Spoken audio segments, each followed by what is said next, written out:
Hello welcome back to my YouTube channel. ಈ ಒಂದು ವಿಡಿಯೋದಲ್ಲಿ ನಾನು ಆಡಿಟ್ ಪ್ಲ್ಯಾನಿಂಗ್ ಬಗ್ಗೆ ಕ್ಲಾಸಸ್ನ ಮಾಡ್ತಾಯಿದ್ದೀನಿ. ಫಸ್ಟ್ ಒನ್, ಆಡಿಟ್ ಪ್ಲ್ಯಾನಿಂಗ್ ಅಂತಂದರೆ ಏನು, ಅದರದ್ದು ಮೀನಿಂಗ್ ಬಗ್ಗೆ ನೋಡ್ಕೊಂಬರೋಣ. It is the process of creating a detailed plan for conducting an audit. ನಾವೊಂದೇನೋ ಆಡಿಟ್ನ ಸ್ಟಾರ್ಟ್ ಮಾಡೋಕ್ಕಿಂತ ಮುಂಚೆ ಏನು ಮಾಡ್ತಾಯಿದ್ವಿ, ಕೆಲವೊಂದಿಷ್ಟು ಸೆಟ್ಟಾಗಿ ಒಂದು ಪ್ಲ್ಯಾನ್ನ ಮಾಡ್ತಾಯಿದ್ದೀವಿ. ಇವಾಗ ನಮ್ಮದೇ ಏನೋ ಒಂದು ಎಕ್ಸಾಮ್ಸ್ ಹತ್ತಿರ ಬಂತಂದು ಏನು ಮಾಡ್ತೀವಿ, ಟೈಮ್ ಟೇಬಲ್ನ ರೆಡಿ ಮಾಡ್ತೀವಿ. That is planning. ಹೌದಾ, ಒಂದು ಪ್ಲ್ಯಾನನ್ನು ರೆಡಿ ಮಾಡ್ತಾಯಿದ್ದೀವಿ ಅದಕ್ಕೆ ಎಕ್ಸಾಮ್ಗೋಸ್ಕರ. ಸೊ ಇಲ್ಲಿ ಒಂದು ಆಡಿಟ್ಗೋಸ್ಕರ ಕೆಲವೊಂದಿಷ್ಟು ಪ್ಲ್ಯಾನ್ಗಳನ್ನು ಮುಂಚೆನೇ ಏನು ಮಾಡ್ತಾಯಿದ್ರು, ಪ್ಲ್ಯಾನ್ನ ಮಾಡ್ತಾಯಿದ್ದಾರೆ. That is audit planning. It is the first step in conducting the successful of audit. ಇಲ್ಲಿ ಅಕೌಂಟಿಂಗ್ ಪ್ಲ್ಯಾನಿಂಗ್ ಒಳಗೆ ಆಡಿಟ್ ವರ್ಕ್ ಏನೇನದ ಅದನ್ನೆಲ್ಲ ಕವರ್ ಮಾಡೋಕ್ಕೆ ಹೆಲ್ಪ್ ಮಾಡುತ್ತೆ. As well as audit planning is increase the quality of audit work. ಒಂದು audit ವರ್ಕ್ದು ಏನು quality ಅದ ಅದನ್ನು increase ಮಾಡುತ್ತೆ. ಯಾಕಂದರೆ ಆಲ್ರೆಡಿ ನಾವು ಅದನ್ನೆಲ್ಲ ಪ್ಲ್ಯಾನ್ ಮಾಡಿರ್ತೀವಿ. ಸೊ ಅದನ್ನು ನಾವು ಏನು ಮಾಡಬೇಕಾಗುತ್ತೆ, ಆ ಪ್ಲ್ಯಾನ್ನ ಪ್ರಕಾರ ಹೋಗಬೇಕಾಗತ್ತೆ. Next, steps in audit planning. Audit planning ಒಳಗೆ ಕೆಲವೊಂದಿಷ್ಟು ಸ್ಟೆಪ್ಸ್ಗಳು ಬರುತ್ತೆ. First one, agreement with the client. Auditor ಅಂತಂದರೆ ಇವಾಗ ಯಾರೋ ಒಬ್ಬ ಆಡಿಟರ್ ಬಂದಿದ್ದಾನಂತಂದ್ರೆ ಅವನು ಕ್ಲೈಂಟ್ ಜೊತೆ ಅಗ್ರಿಮೆಂಟ್ ಮಾಡ್ಕೋತಾನೆ. ಒಂದು ಕಂಪ್ನೀಸ್ ಆ್ಯಕ್ಟ್ನ ಪ್ರಕಾರ ಒಂದು ಅಗ್ರಿಮೆಂಟನ್ನು ಮಾಡ್ಕೊಂಡಿರ್ತಾನೆ. So he must obtain the letter of his appointment. ಅದನ್ನು ಏನು ಮಾಡ್ತಾರೆ ಅಂದರೆ ಒಂದು ಲೆಟರ್ ಮೂಲಕ, ಅಂದರೆ ಒಂದು ಅಪಾಯಿಂಟ್ಮೆಂಟ್ ಅಂತ ಹೇಳಿ ಏನು ಮಾಡ್ತಾನೆ, ಒಂದು ಲೆಟರ್ ಮೂಲಕ ಈ ಒಂದು ಅಗ್ರಿಮೆಂಟನ್ನು ತಗೋತಾನೆ. Next, objective of audit. Here auditor must be clear about the object of auditing.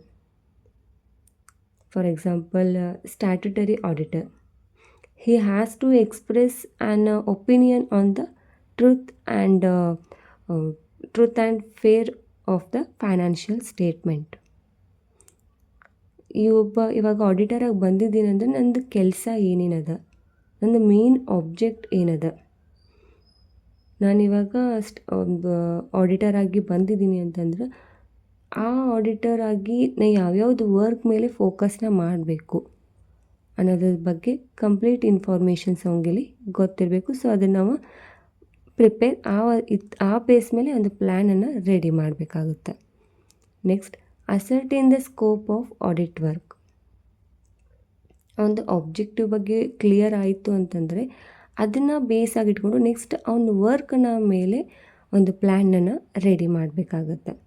ಅಂದರೆ ಇವಾಗ ನಾನು ಒಂದು ಸೆಟ್ ಮಾಡ್ಕೊಂಡಿದ್ದೀನಿ ಅಲ್ಲ ಅಂತಂದರೆ ನನ್ನ ವರ್ಕ್ ಇದರಲ್ಲಿ ಏನು, ಇವಾಗ ಆಡಿಟರಾಗಿ ನಾನು ತೊಗೊಂಡಿದ್ದಾರೆ, ನಾನು ನೆಕ್ಸ್ಟ್ ನಂದು ಡ್ಯೂಟೀಸ್ ಏನೇನದ, ವರ್ಕ್ ಏನೇನದ ಅದರ ಬಗ್ಗೆ ಕಂಪ್ಲೀಟ್ ಕ್ಲಾರಿಟಿಯನ್ನು ಇಟ್ಕೊಂಡು ಇಲ್ಲಿ ಪ್ಲ್ಯಾನನ್ನು ನಾವು ರೆಡಿ ಮಾಡಬೇಕು.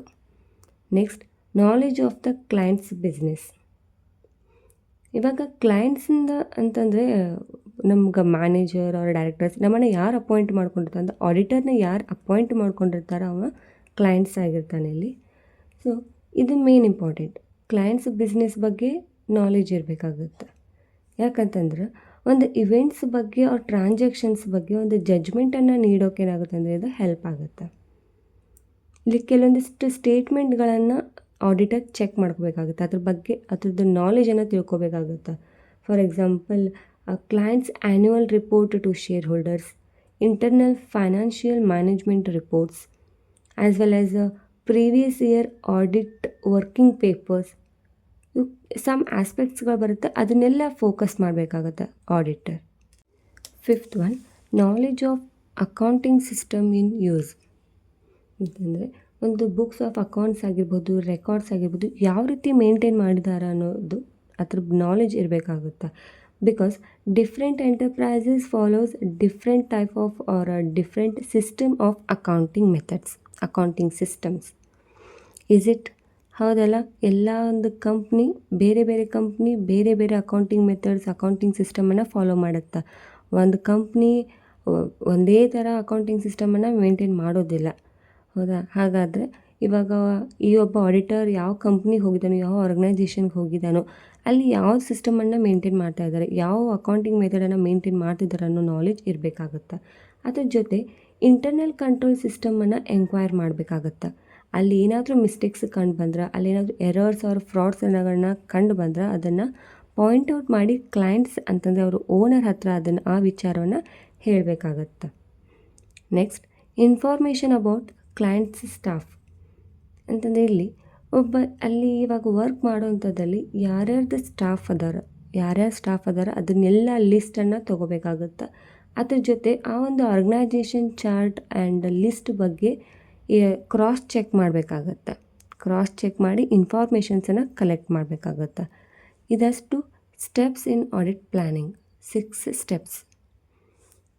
ಈ ಒಂದು ವಿಡಿಯೋದಲ್ಲಿ audit planning meaning and steps ಬಗ್ಗೆ ತಿಳ್ಕೊಂಡ್ವಿ.